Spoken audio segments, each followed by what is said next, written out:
it's being hard to find somebody who will talk about this on camera. Yeah, I think because it's a lot about diet and sex and cancer and all that, but also it's super kinky. How was that for you? Being a therapist and just, I don't know, just by training and just not being shocked by anything. But it doesn't have to be my thing, but I'm not uncomfortable. It's amazing what they did.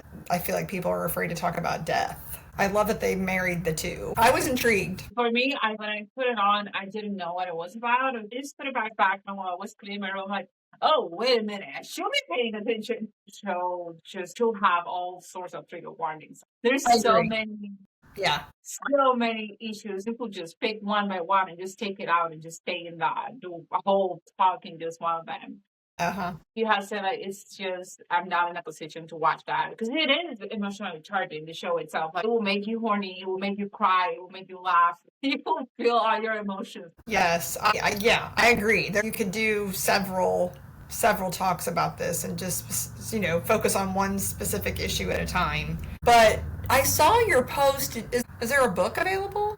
They did a TV show, and her best friend Nikki did some special episodes on YouTube. Parts of it with Molly, but there's also interviews with the actors and that work in the show. There's the book that was written by her. It's super easy to read. Maybe less than it's like 100 pages on Kindle. I haven't listened to the podcast yet. I haven't listened to what's on YouTube. But the casting was so on point. They kind of sound alike. Oh, that's great. A good job then. Yeah, that's amazing. I binged it. I watched it all in one night, and my husband watched it with me, and that's not typically something that he would watch. I said, I'm going to watch it, and he said, I'll watch it with you, and I was like, okay. And I thought maybe he would bail on it after an episode or two, and he was kind of into it. I think people will estimate if they get catch on the kink thing. The power that you can see between the surrendering and being able to let go when it came to death and being in charge of her death, her treatment. She made a doctor, at least in the show, pause, what's your name? Let's take a breath. I need you to listen to me. It gave her so much access to being in charge and having power within having a situation when you have no control and then being able to surrender. I know that the part that's so beautiful, the part where they give her a bath in the birth pool, that actually did happen. I'm enjoying so much now listening to what were parts that were just made up because childrenship. Right. But also listening to the friend telling how was her experience watching the show be made, and the real person didn't get her I love you, but to her the show, it was healing for her. Getting to see those layers. I'm usually not a person that would dive deep into the real story or anything like that. It's just such a compelling story. Yes, very.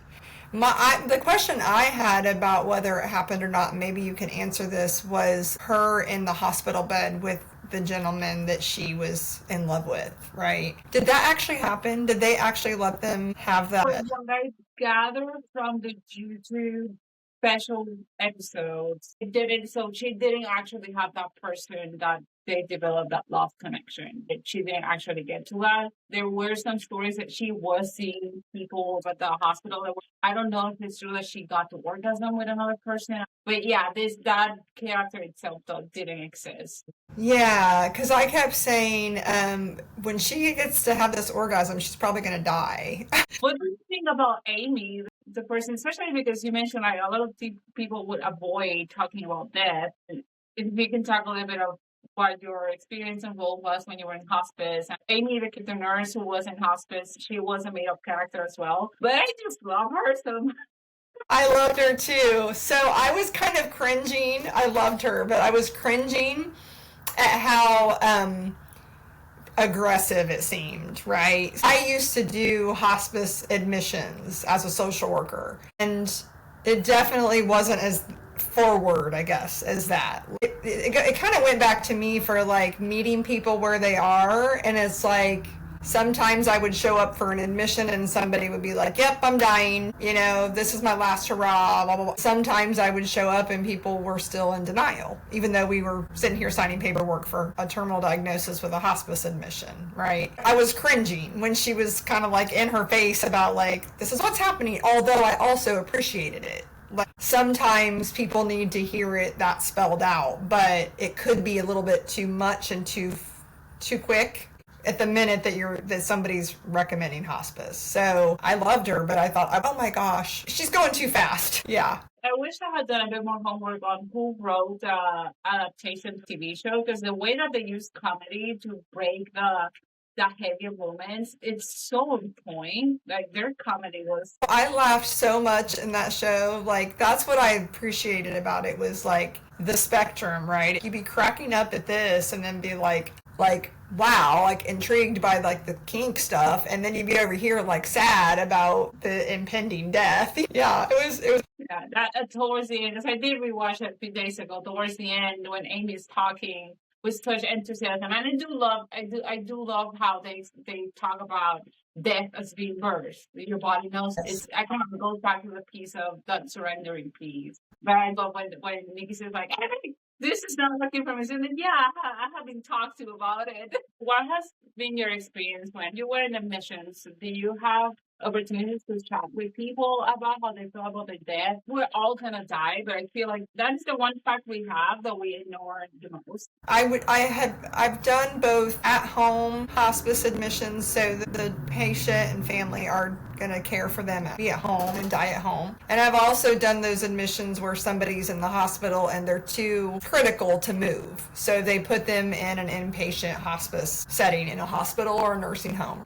When I was at home with people, there was kind of this consensus that like, I'm gonna have more time, I might be here for a while, right? And maybe they were, and I did have patients that would be on hospice and meet criteria to stay on hospice and get that recertified every 3 to 6 months, and I might have them for 2 years. They were still going to be dying with this terminal diagnosis, but it was, again, their body's process. In that sense, I didn't have many conversations like that with the patients themselves. And even in the inpatient setting, if I was having that conversation, it was with the family, because the patient was already incoherent, not really verbal. So those conversations were happening more with the families, because at that point it was imminent. We're talking hours or days.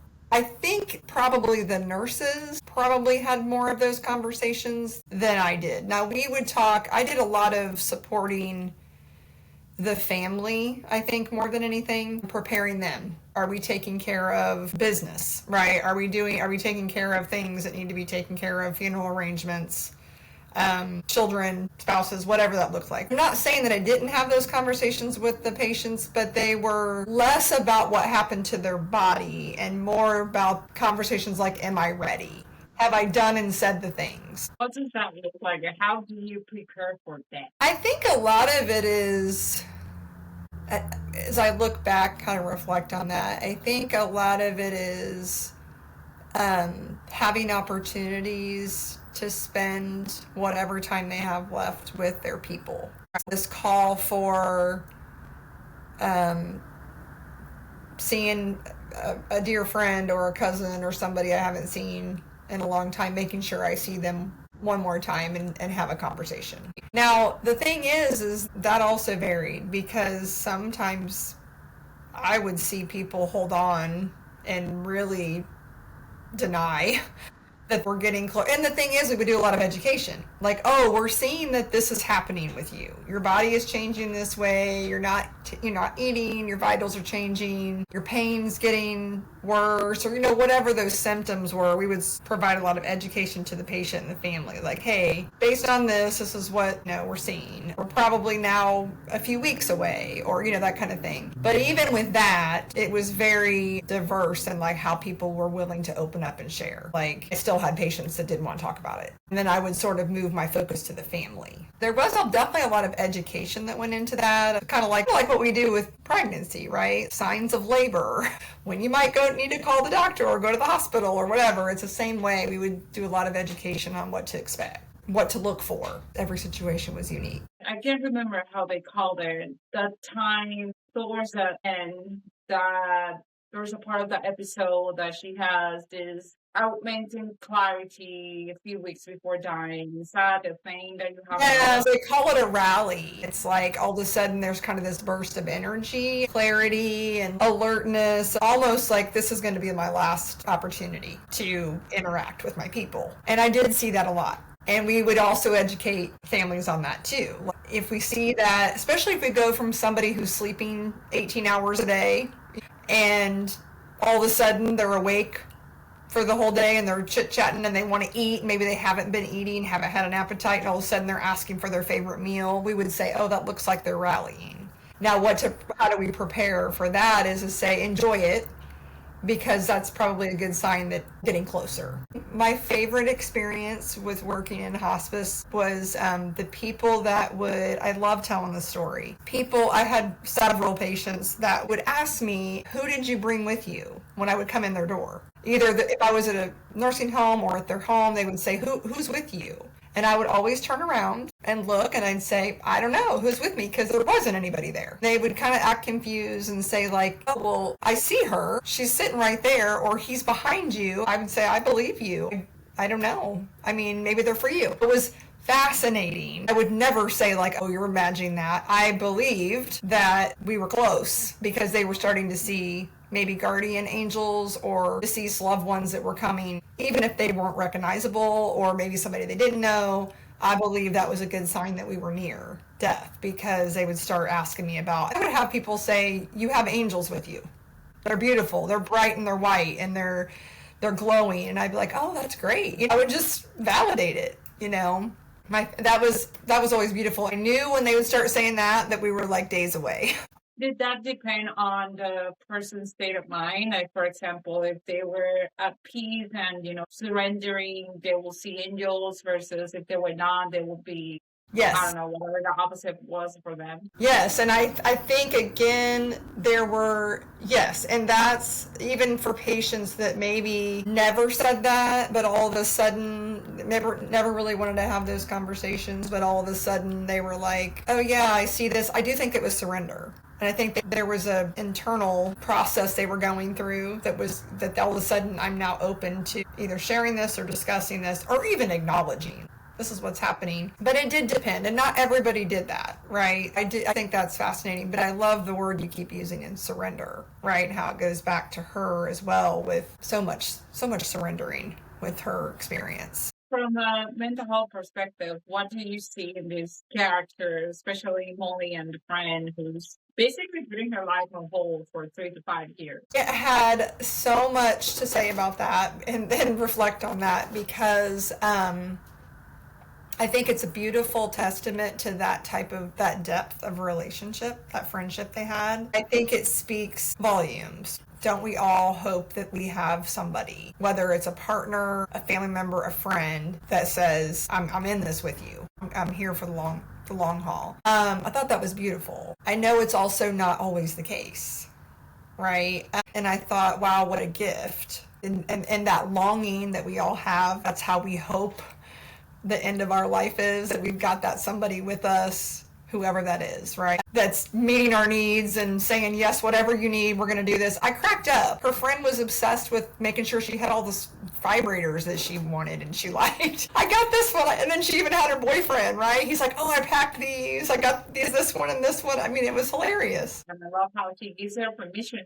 You don't have to be happy. You don't have to be anything because I wanted to. It's your death. You die how you want to. This situation was very unique, right? I wish that we could have more of those conversations with our closest people. Let's have these conversations now. There's just a lot of fear around. Nobody wants to touch that, right? Like, ugh. But I know from working in hospice, I would sometimes have to really push families. Are you talking about funerals? And it's like, oh no, let's talk about it now, because they have a 6 months or less prognosis here. So let's talk about it. You might get 6 months, you might get 60 days. Because what would happen is the person would inevitably die. The first question the nurse asks is, who are we calling? What funeral home are we calling? And then everybody's scrambling, right? What would they want? This is your death. What's going to make you peace? And I think that was so beautiful, because I think she did have, obviously, a peaceful death. I mean, counseling, work with people who in some way are facing either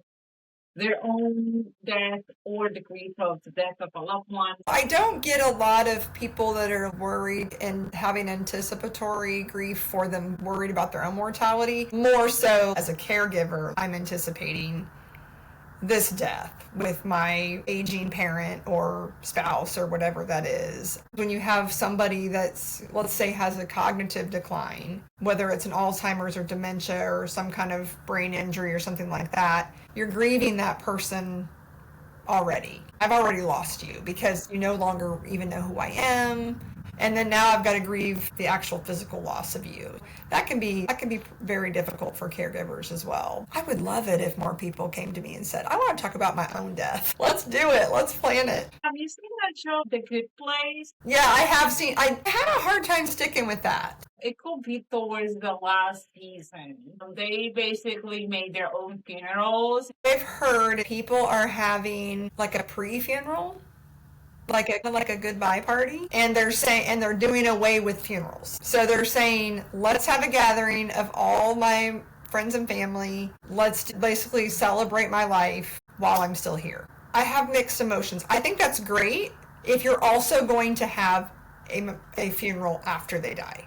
But if we're bypassing the funeral and we're saying, nope, we already had the celebration of life while they were here, we don't want to have a funeral, I don't agree with that, because I think it removes an opportunity for the family. Funerals are for the living, right? We're taking away that ceremony and that gathering of the community. Like this is why we're here. Somebody has died. It's important to recognize that. That's what I think could be dangerous with that. Ooh, that's great if you want to do that while you're living, but also let your family have a funeral. A lot of people will say, when I die, just burn me out, spread my ashes out here and have a party. Again, the family wants to honor their wishes, but also we're removing a very important part that sets people on that journey for grief, right? We got to start here and say goodbye. During COVID, a lot of families that didn't get to have funerals. That was devastating. My brain and my heart needed to understand that this is the final, goodbye. If we remove that, then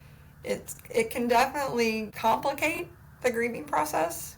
How long will you say grief last? Forever. I always like to remind people is that you will grieve the rest of your life. You will grieve the rest of your life, because grief is, the harder it is, the more intense it is also an indication of just how important, significant that relationship was. Physically having somebody gone is one death, right? Then we also lose there's secondary losses. Who am I without this person? Especially if you look at an example of let's take a couple that's been married 50 years. All of a sudden, my partner of 50 years is no longer here. I don't even know who I am without them. A mother who's lost a child, I don't even know that's my purpose, right? I had this child. This is out of the order of this is not how this is supposed to go, right? So I always like to remind people that it's okay to know that grief is forever. I don't say that to be doomsday or discouraging, but it is a truth. There's never going to come a day that you stop missing them or wishing they were still here or wishing you could have one more conversation or one more birthday party with them. If we approach grief openly and we embrace it instead of run from it, we can integrate that loss and it can become less intense, right? But no, I always like to remind people that it's okay. That, people want an end, right? When is this going to be over? The intensity does change, but the grief doesn't. It's going to be there. There's different levels of grief in it. Yes, we talk about grief and death, but I also talk about grieving the life that you didn't live. Yes. Grieving the childhood that the abuser stole from her. Yes. So it wasn't just about death. It shows grief in so many different layers and different contexts in our lives. Grieving the pleasure that you miss on. There was a lot of grief, but there were different parts of life she was grieving. Oh my gosh, yes. I'm so glad you said that, because I was thinking about how she never had good, pleasurable sex, never had an orgasm, had the sexual abuse as a child. And then it took this diagnosis to be screw that. I'm going to go. I loved it. It was I'm going to go. My time is limited. See what I've been missing out on. You were so right. So, and I loved so much about the healing that we witnessed between her and her mom. I thought that was beautiful. And I loved how they brought in the little girl. They actually had the physical representation of her inner child. Yeah, I loved that so much. They did that as well when she was journaling her full story. The girl was asking, "What are you writing?" Oh, I love that. Yeah, it was beautiful. And the transformation, right, of when they would represent her younger self. Not everybody gets that healing. And gets that reconciliation with their parents, right? It was beautiful. And I can see how that would also be a trigger for somebody. Like, well, I'm glad that you got that reconciliation, but I never did. My mom died and I never got to address that. It was such an interesting way of approaching sexual abuse and surviving sexual abuse. I love that they incorporated different things, right? Like you don't need to tell your story to start healing. You're not forced to do this. And there is no one way. Experiment with different things. Find your no. Be able to say no and be respectful, but also find your yes. Yeah. Moving forward, they use the journaling, but they also use somatic dance therapy, and then you can still see the representation of the guy, but it was like, what are you here? Okay, whatever. It's not like you're gonna get it out of your brain and never think about it, but it doesn't overshadow pleasure. But I do love how they put kink as this is about being present and being taken by the past trauma is basically the opposite, is being back then and not being able to say this was then, this is now. I love how well they just created that visual for it. Yes, I love that. I forgot to comment on that with the dancing and how she just finally embraced that as an outlet. That was amazing. Yeah. I'm curious if that happened. I'm hoping to learn a bit more about the story in the podcast. Yeah, me too. Because again, there's more, like you were saying, there's more than one way, right? We can have an outlet, and we don't have to necessarily go back and describe and repeat in detail what happened to us. There's other ways to release that, and I thought that was beautiful that they brought that in. I'm curious too if that was something that she actually did. With my clients, I tried getting to know like what does work for you. Not talk therapy is, I don't believe that sitting here, and I always tell people, like, I'm not going to ask you to recount trauma. Like, that's not helpful. If it's helpful, if you want to, and you're like, I have to talk about this, that's one thing. But I'm not going to ask you to tell me what exactly happened. If somebody says, I was sexually abused, that's all I need to know, right? But what are we doing to help this not stay in your body? How are we releasing that? Explore with my clients what speaks to you. Is dance something that you'd be open to? Is art some sort of art practice, or is that music? Whatever it is. I think that's a good distinction too, is what works for the client, right? What are they open to? And sometimes they're not, right? Like, oh, I don't know, that's weird. I'm big on inner child work. So most people are open to that, especially in the era we're in. But I know it sounds weird, but let's talk to your little girl. Let's talk to your little boy. Let's see, what do they need? And I always like to tell people, how would you talk to a child? How would you talk to your own child or a niece or nephew or whatever? Let's do that with our own inner child. What are your thoughts on reclaiming pleasure after sexual abuse? I loved the depiction there in the show. I was thinking while I was watching it, like, I feel like that's a longer process and a more challenging one if you're not faced with a terminal diagnosis. I can see how she felt brave and courageous, like, screw it, this is what I'm doing. But without that, I'm gonna die soon, I feel like that's harder, right? That's more challenging, maybe takes a little bit longer for people to get there. What do you feel like, what has stuck to you? Or is there any scenes or quotes or anything that got stuck in your head? I feel like, to me, there's a bunch of tiny bits and pieces that would jump to mind. The friendship and the level of commitment to have that sort of relationship, that you can completely be yourself and show up authentically and ask for what you need, and vice versa. I kept thinking about that, and I kept thinking about the inner child, like the sexual abuse and the way that they showed that progression of the healing. Also, I was thinking about for women, does it take a terminal diagnosis to be like, I'm gonna explore my sexuality, right? I want to know your thoughts on that, because it's like, why does it have to be so like a big, now she has permission, Is there still a stigma around that for women? Well, I think the people that get to me have already jumped through that hoop, sort of, at least a little bit, at least be able to say to someone, I'm in an appointment here.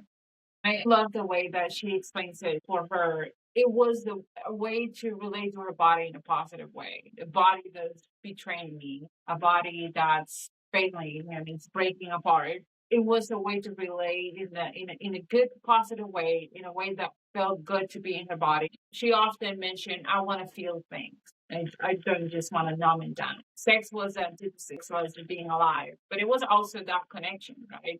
Being able to connect with people at a different level. That's why she explains a little bit of like moving from the cyber texting and stuff, because that was not human connection either. In many ways, sex is the antithesis to death. Sex is life. Sex is procreation. Sex lights up so much.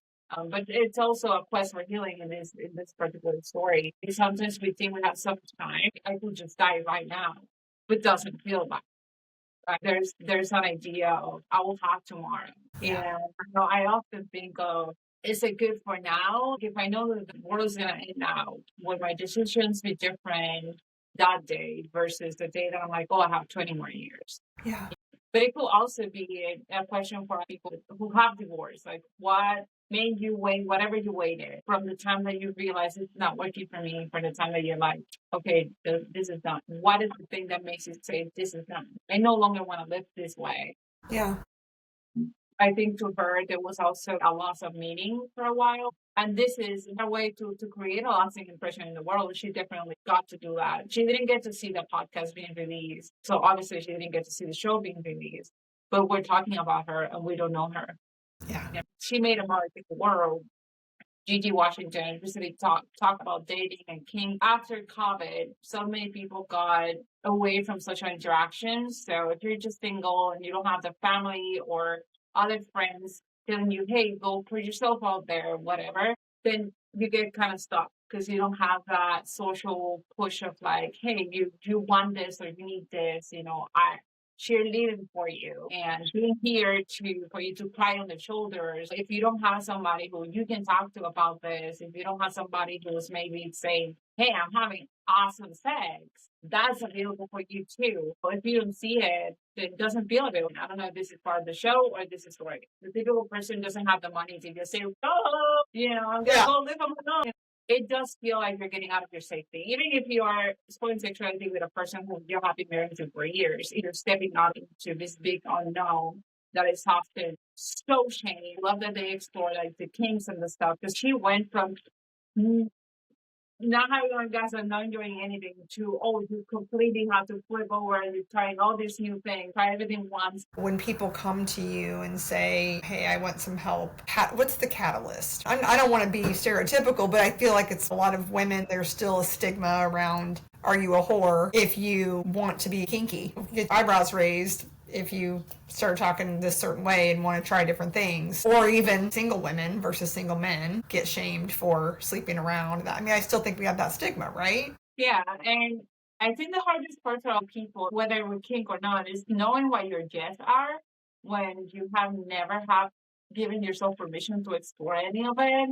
That could be sometimes the hardest part. And if there's a component of my body has chronic pain, chronic illness, fatigue, then that complicates it. Because pleasure is this visceral sense of well-being, right? The yum of life. But then if I cannot pay attention to my body without feeling my body hurts so much, I just feel so tired, then how can you pay attention to pleasure? And that is very difficult for people. Being able to witness their body sensation, the emotions that come with that, and the stories that are behind them, even when they don't know. Because real time is so fast. It stems from not being able to just be there and witness and see what's coming on from your body and honoring without judgment. It's not positive or negative. Pain and pleasure are just context dependent. If you get tickled by a rando in a grocery store, you're not going to laugh. Right? Yeah. But if you're tickled by a person that you are trusting, that is your house, your spouse, or whatever, then maybe you laugh. Like it's so context dependent, but sometimes we just don't see like the layers that are behind our reactivity. Yeah, yeah. And I thought it was interesting to sort of piggyback on what you're saying. The fact that she was probably experiencing a lot of pain from her cancer, right? And was able and interested at that point, even still, like, hey, I'm, feeling a lot of pain. I've got this body, my systems are breaking down, but I also want to explore the other side. Like, what's the pleasure? So that's unique, right? Because I feel like most people aren't, like you said, they're not thinking about that. They're thinking about just not feeling like crap and hurting so much today. But you're, what I hear you saying is like there's opportunity to shift that focus. I absolutely love that. Again, this is again where I don't know where the show and the real life story is, but like at least in the show, where she's incorporating that she has like a super sexy outfit. It's like, can you see that it's the back race? Like she is using these devices to make it easier and more comfortable for her. So I tell people sometimes your mattress is a big part of it. Cushions are your friend. It's like when you go to a yoga class and you get the props or to make it more comfortable. Prepare for that. There are things that that already will bother you. I know that I cannot be in a backward position for a long time. I'm going to get a neck spasm on this side. If you already know what your troubles is, you try to take care of it. I do not believe necessarily on scheduling sex, but I do believe in scheduling a time when intimacy can happen. That can be making out, that cuddling, penetration, playing with a vibrator, whatever that is for them. But you do have to plan for it. You do have to make a time and say, okay, so I know that in the morning I'm a bit more energetic. I think there's a part in the show that Nikki goes, hey, she only has like an hour of energy. Pay attention to that. And just trying to see like what your patterns are and how to take care of your ups and your lows and adapt to it rather than trying to adapt to whatever your idea of what sex should have look like. Yes, I love that. I love that. It's probably not even one of the most watched series, but I wish that we could just have people at least just give it a try, right? I'm always on a crusade to make talking about death normal. We're all going to die. It's beautiful that we take such a serious topic and then put it with the kink, sex, exploring pleasure, and all that. You got me thinking, though, I wish that I could have... I don't remember any of my hospice patients ever talking about the lack of sex and pleasure. Again, I think it was this stigma, right? Like, I'm dying. Why would they want to touch my body? Why would, they were probably afraid they're going to hurt me or, whatever it is. I wish I could have had more conversations about that. I think there's also a piece of, was that in the intake forms where you train to ask these questions to let your patient know that, hey, if you don't have to talk about it, but if you wanted to, this is an open door. Well, and that's something I'm very curious about. How many oncology doctors are right now asking their patients, how's your sex life? If you have a partner, do you feel intimate with them? Tell us a little bit of who you are and your practice. I'm a licensed clinical social worker in private practice, Hope and Healing, Tampa Bay. My specialty is grief and loss, but I do see a lot of clients for different reasons. Relationship issues, anxiety, depression. When we say grief and loss, that doesn't necessarily just mean death, right? Like you mentioned earlier, people grieve losses. We grieve losses throughout our whole life. I'm a funeral celebrant. I help families create personalized, meaningful, unique funerals. So we are doing whatever they want to do to honor their person's life. I have had some great stories, and I know we're out of time, but I've had people tell me that they know that their loved one chose me to do their service. So I love it. I love the work that I do. Directors will call me and say, hey, this family would like to have a celebrant do it. A lot of times those are families who don't want a religious ceremony, but that's not always the case. They don't necessarily want clergy or they don't have a church affiliation. So they're like, I don't really feel comfortable asking somebody. So they ask me, and then I, can say, do we want to, I always, again, it's just the same way I approach my clients. Like, I'm meeting you where you are. We're building this service to honor your loved one. And let's do it in a way that when we leave this service today, everybody's going to know. They're gonna know who they were, right? They're gonna hear all the highlights, maybe even some of the low lights, right? We just that's my job, is to just create this beautiful tribute. So If people were to take one thing from you today, what would it be? what would it be? Don't try to grieve alone. Don't try to grieve alone. Get one person, and sometimes those people will surprise you. Sometimes it's not who you think it's going to be. It could be the neighbor that you only wave to. It could be a coworker that you only see at work, or but to have one person in your corner when you're grieving and going through a loss, and to not be afraid to talk about what you are grieving, whether that's a death or a relationship or a job, whatever that is, a season in life, not to do it alone.